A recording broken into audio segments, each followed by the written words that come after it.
kwa sababu ukiangalia kama information ambayo imekuwa released hapa I think it was last week by the Central Bank of Kenya, na ukiangalia takwimu zingine ambazo sio zangu ziko katika websites za serikali,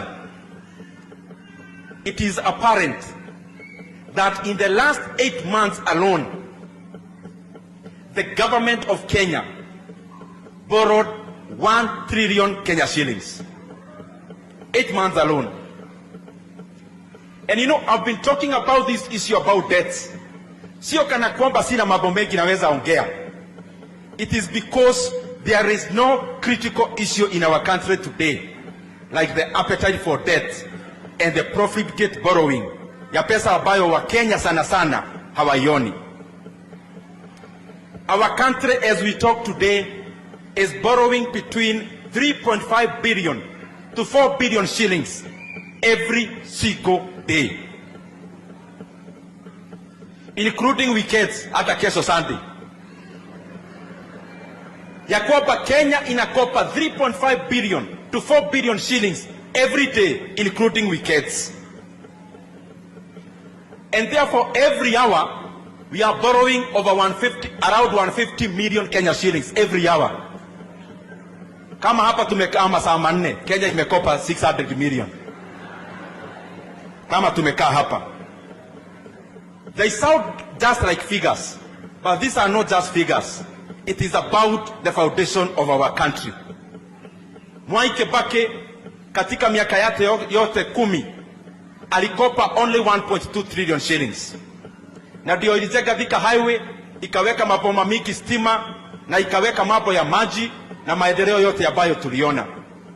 The money President Kibaki borrowed in 10 years, Kenya is borrowing in less than a year. Na ya kuhuzunisha ni hii. Ukiangalia the same government figures in the month of August, the collections ile itanunaita ordinary revenue ya kodi ambayo Kenya ilirokota in 1 month was 157 billion shillings.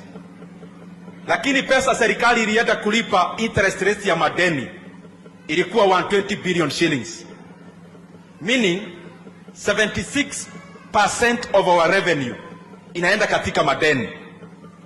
Katika miezi mbili financial year ya July na August, ile pesa ya Kenya ilichukua kama ordinary revenue, I think it was around 380 or so, 320 something or so. The government in terms of paying debt mpaka principal tulilipa pesa zaidi ya ile tuliokota. You know what I'm trying to say? That is an enough reason for anyone in government now that continuing to borrowing ama kuendelea na kukopa pesa vile tunakopa, tutaweka hii nchi yetu katika shimo. Na juzi naona watu wa National Treasury wakisema, oh, tuna manage debt ya Kenya. Vile inafanyika ni hivi. Ile madeni ya Kenya ya kitambo, badala ya kulipa, tunachukua ingine ya gharama ya juu kulipa ile tunafaa kulipa leo. Na hiyo deni sijaweka kwa hii nimesema, hiyo iko kado.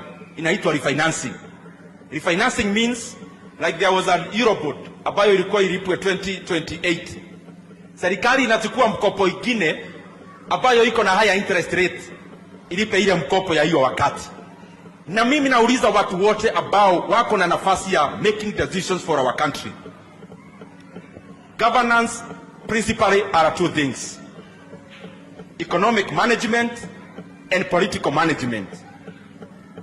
Economic management is the structure of governance.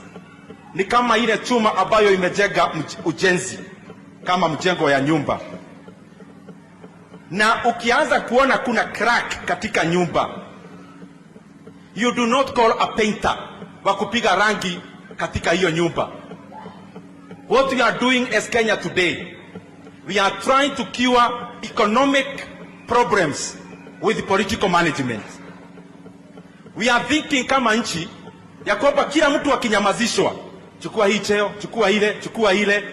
We are lying to ourselves that we are providing any solution for our country. We are not. When there is a defect in the structure of a building, you do not call a painter. You call a structural engineer, anaziba hiyo, anabomoa hapo, ana reinforce kwa sababu unataka security ya wale wako katika hiyo nyumba. We must not continue to spend all the time of our country in managing our politics when the bigger problem we have is Kenya is economic problem. Na hiyo madeni yote nimewatajia, hii ndio ya kutatanisha nikimaliza. Nimewaambia Kenya for the last 8 months imekopa 1 trillion and we are borrowing around 4 billion shillings every day. Katika hiyo pesa, zile barabara zinaendelea kujengwa, pesa yake haiko hapo. Hiyo ni deni nyingine tumechukua kado, inaitwa securitization, haiko hapo. Mkiona stadium zinajengwa Kenya, ile pesa nimetaja ya deni haiko hapo. Kuna deni nyingine inaitwa Talanta Board ambayo imekopa hiyo pesa, iko kado. Mkiona program inaitwa Nyota, National Youth Opportunity,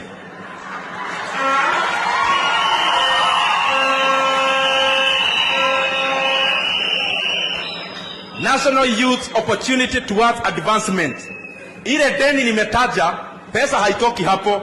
Hiyo pesa ya Nyota ni pesa ya World Bank, ni pesa ya banki kuu ya dunia. Na kwa hivyo mimi ningeomba, hata hii pesa Kenya inakopa mingi, kama World Bank wanatupea bilioni 5, si serikali ya Kenya ikiweka bilioni 5, wale yuzo wanapewa waongezeke maradufu, ama badala ya kupewa 50,000 wapewe hata 100,000 waanze biashara mzuri.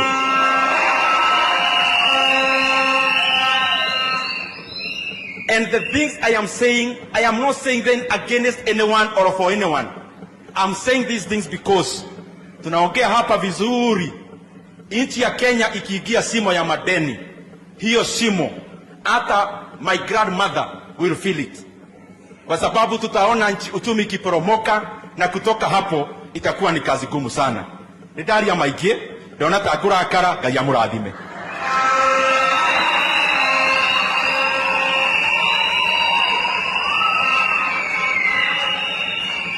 Na ningeomba viongozi, unajua